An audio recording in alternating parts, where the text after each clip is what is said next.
국내 최대 공기업인 LH가 출범 10년을 맞아 새로운 도약에 나섰습니다. 단순 주택 공급을 넘어 주거복지 서비스부터 맞춤형 도시개발까지 플랫폼 공기업으로 나아가겠다는 포부인데요. 취재기자와 함께 자세한 내용 알아보도록 하겠습니다. 최보윤 기자 나와 있습니다. LH가 출범 10년을 맞았다면서요? 네, LH는 지난 2009년 10월에 대한주택공사와 한국토지주택공사가 합쳐져 만들어진 기관입니다.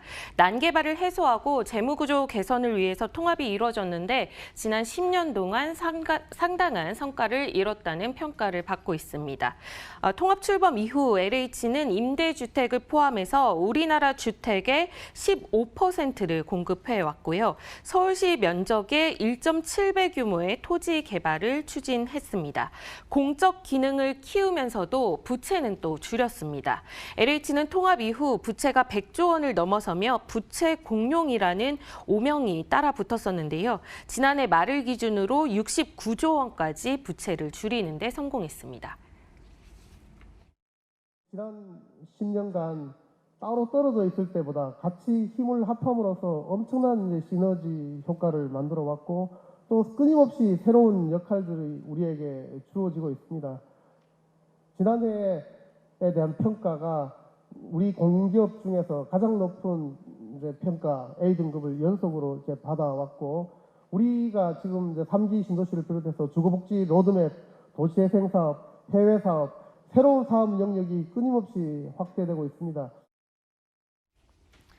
참 이렇게 지난 10년간의 성과도 물론 중요하겠지만 또 앞으로가 더 중요한 거 아니겠습니까? LH의 미래는 어떻게 계획이 됩니까? 네, 지난 10년간의 성과를 발판 삼아서 앞으로 새로운 도약을 하겠다는 포부입니다. 우선 LH는 앞으로 10년간 주거복지 지원을 전체 330만 가구까지 확대해 나갈 계획입니다. 또 단순 주택 공급뿐만 아니라 다양한 주거복지 서비스 공급을 위해서 지방자치단체, 시민단체 등과 연계를 늘려가는 한편 이 주거시설 개선에도 지금보다 10배 가까이 많은 4,700여 원을 투자할 계획입니다. 특히 스마트시티, 스마트홈, 이런 제로에너지 주택 같은 미래형 주거복지 서비스를 개발하고 이를 국내뿐만 아니고 해외로까지 공급을 확대해 나갈 방침입니다. 우리나라가 소위 그동안 산업사회에서 이제는 탈산업사회, 소위 4차 산업혁명 시대로 이렇게 넘어왔단 말이죠. 그렇다면 그동안의 LH공사는 산업사회에 맞는 그런 형태의 쭉 사업을 이제 펴왔는데 이제는 우리 사회가 탈산업사회, 4차 산업혁명 사회로 넘어왔기 때문에 거기에 걸맞는 방향으로 새로운 사업 방향을 지금 모색을 하고 있고 이미 상당 부분 이제 그런 방향으로 사업을 추진하고 있습니다. LH의 미래 구상이나 방향성에 대해서 들어봤는데 당장 현안으로는 또 3기 신도시도 조성을 해야 되잖아요. 좀 어깨가 무거울 것 같네요. 네, 정부의 수도권 30만 가구 공급 계획 등 이 주거복지 로드맵의 핵심 역할을 LH가 맡게 되는데요. 교통 등 인프라 확충뿐만 아니고 일자리 창출형 도시나 아이 키우기 단순 공급자 역할을 넘어서 플랫폼 공기업으로서 나아가겠다는 것이 목표인데 전문가들 역시 LH의 이런 공공 디벨로퍼로서의 역할이 중요하다고 강조합니다.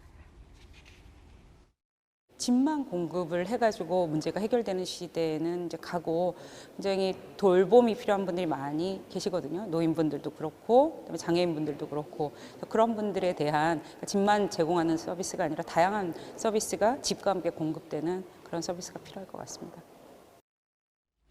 예, 지금까지 최보윤 기자와 함께했습니다. 잘 들었습니다.